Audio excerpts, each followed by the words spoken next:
The text came while the nurse was rinsing blood out of my hair. It said, "You need to fix what you did. She's crying."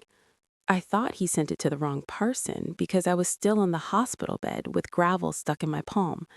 Then another message popped up with a screenshot of a wire transfer request from my bank account, my name already typed at the bottom like I'd agreed. That's when I realized my brother wasn't checking if I was alive. He thought I was still his backup wallet. I kept my phone flat on my chest while the saline bag ticked beside me, and my shoulders stayed locked in that stiff hospital sling. And his messages kept stacking one over another like he thought pressure could reach through glass. "Fix it now, answer me, she thinks you did this on purpose."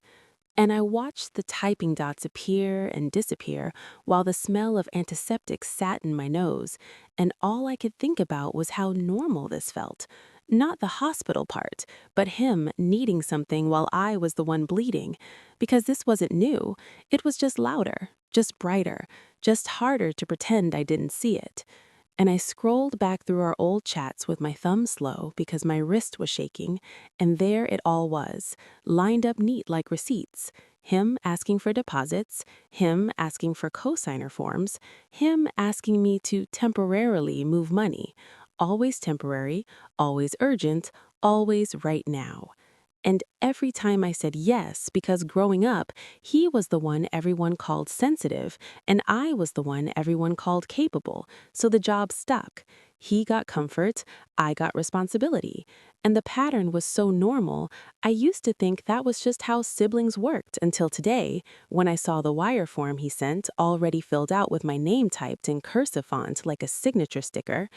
And I noticed the amount this time wasn't a few hundred or even a few thousand, but $40,000. And my thumbs stopped moving because that number didn't feel like helping. It felt like being replaced, like someone had already decided my money was theirs and I was just the password. And right then, my screen lit again with his name, and I answered without lifting the phone. And his voice came out fast and thin, saying the lender needed confirmation in the next hour, or they'd lose the house, and could I just approve it like I promised? And I said I never promised that, and there was a pause long enough for me to hear fabric moving on his end, like he covered the phone and whispered to her. Because when he came back, his tone changed into that calm voice he uses when he's trying to sound like the reasonable one. And he said, "You basically promised when you said you'd support us." And I stared at the ceiling tile with the brown water stain shaped like a thumbprint and tried to remember saying anything close to that, and couldn't. And then he added, "She already told the agents you'd send it, so don't make her look stupid." And that word, her, sat in my ear heavier than the sling on my arm, because he didn't ask if I could afford it, or if I was okay, or why I was in a hospital bed at noon on a Tuesday. He just needed me to press approve so his life would keep moving. And when I didn't answer, he said my name slower, like he was talking to someone who didn't understand instructions. And in the background, I heard her voice, sharp and low, asking if I'd done it yet. And something small shifted in my chest. Not dramatic, not loud, just a quiet click, like a seatbelt locking. And I opened my banking app while he was still talking and saw the request already waiting under pending transfers, time-stamped 11 minutes before he texted me, which meant he started the process before checking if I was conscious. If you've ever had someone spend your help before you agreed, tap like and subscribe, and tell me if you'd have pressed approve or not, because what I did next is where it stopped being normal. I didn't press approve, and I didn't decline either. I just let the request sit there glowing while he kept talking, because I wanted to hear how long he'd keep explaining something I hadn't agreed to. And he filled the silence fast, saying the lender was already waiting, and the agent said delays make buyers look unstable, and she was stressed, and I needed to fix it. And I watched my thumb hover over the screen while the monitor beside me kept beeping steady, like it didn't care about any of this. And I asked him why the transfer form was submitted before he asked me. And he paused just a second, then said, because he knew I'd say yes. Like that was the most obvious fact in the world, like gravity or taxes. And I felt my jaw press tighter without meaning to, because that answer didn't sound like trust. It sounded like scheduling. And while he kept talking, I opened the attachment he'd sent earlier and zoomed into the signature line, and there it was, my name in cursive that wasn't mine. The loop on the Y too round, the tail too long, the exact same way our mom used to sign my report cards when I was sick. And I asked him who signed it. And he said, "What do you mean? You signed it last week." And I said, "No, read the timestamp out loud." And he went quiet long enough that I heard traffic through his phone before he said it must be a system autofill, and started talking faster about deadlines and penalties and how I was overthinking something simple. And that word simple landed wrong because I was lying in a hospital bed with stitches pulling every time I breathed, and the room smelled like plastic and iodine, and nothing about today felt simple. And then a new notification slid across my screen from an unknown number with a video file attached and no message, just a timestamp from this morning. And I almost ignored it until I saw the preview frame and recognized the unfinished deck from his construction site and my own shoes at the bottom corner of the image. And my fingers felt slow when I tapped play, because the clip showed the exact moment I walked toward them earlier. Gravel sound clear, wind loud, her voice sharp, my shoulder already tight before anything happened. And I heard myself on the recording say, "I can't send that much right now." And then her voice saying, "You don't get to decide that after everything he's done for you." And I watched my own body on the screen shift back half a step, like it already knew something was off. And then her hands pushed forward into my chest, and the camera caught the instant my heel slid, and the sky flipped, and the frame filled with dirt. And I didn't rewind it. I just held the phone still, while my brother's voice kept talking in my ear, asking if I'd approved it yet, like he hadn't seen any of that. And I asked him one thing. I said, "Did you watch her push me?"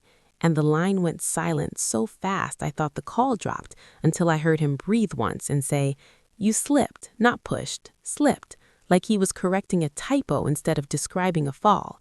And at the same time, another message popped up from that unknown number, 3 words, "Site camera footage." And I noticed the timestamp matched the exact minute he told the lender I'd already agreed. If you're still here, like and subscribe, and tell me what you would have said in that moment, because I didn't argue with him. I just opened my email and did one small thing that he couldn't undo.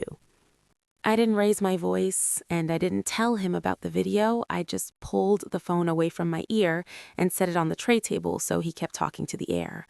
While I log into my email and open the message from the escrow office with the subject line, "Clear to close," and all the names listed in a row, lender, agent, processor, legal, and I hit reply all and attached 2 files, the hospital intake report with today's date and time stamped across the top, and the video clip labeled exactly the way it arrived. No message, no explanation, just attachments.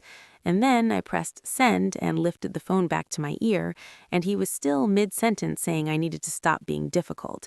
So I asked him to check his email, and there was a pause, and I heard fabric moving and a door shutting, and his voice came back lower asking what I sent, and I said documentation, and he said documentation of what?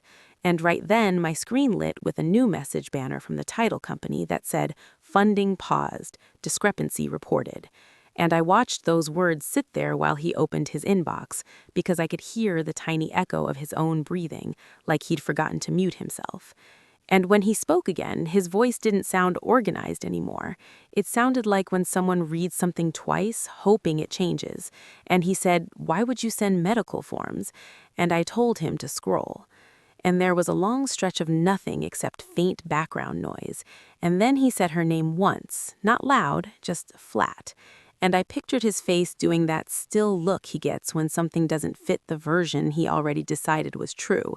And then I heard her voice in the distance asking what happened, and his chair scraped, and he said, "Hold on," and the call muffled like he covered it again, but this time I could still hear her asking what's wrong, and him saying nothing, and her saying, "Let me see," and then silence thick enough that even the hospital monitor sounded louder. And a second later, my phone vibrated with an automated alert from my bank that the pending transfer request had been canceled by recipient institution, not by me, by them. timestamped the exact minute the email delivered. And I watched that notification fade while he came back on the line, breathing through his mouth, and asked me why there was a video of his fiancée pushing me. And I said because a camera recorded it. And he didn't answer right away, and when he finally spoke, he said they can't use that if it's private property. And I told him I didn't send it to police. I sent it to the people wiring $40,000 into her account. And the silence after that felt different. Not empty, just tight, like a door sealed from the outside. And while he was still quiet, another email slid in from the lender saying, "Application under review for non-disclosure of material incident." And I read it twice because the wording sounded stiff and official and final. And he whispered my name like he was checking if I was still there. And I said yes, and he asked what I wanted. And I looked at the IV line taped to my hand and the dry dirt still stuck near my wrist from the fall. And I said nothing. And that was true, because the systems were already talking to each other without me.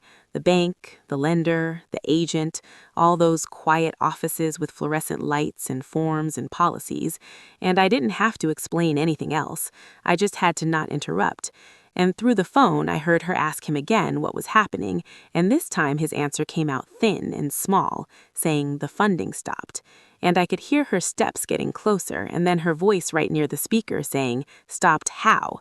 And he didn't answer her. He just breathed. And I watched another notification appear, this one from the site supervisor who sent the footage, a short text that said, "Insurance requested copy too." And I didn't reply. I just set my phone down on my chest and stared at the ceiling while the room stayed bright and cold and steady. And after a few seconds, he said my name again, but softer, like he wasn't sure he was allowed to. And I ended the call without saying anything, because there wasn't anything left for me to say. And the last thing I saw before the screen went dark was the lender's email updating to "File locked." If you stayed to the end, like and subscribe, and tell me honestly if you would have warned him first or let the system speak for you, because I'm still looking at that word "locked" and realizing I don't feel the urge to unlock it.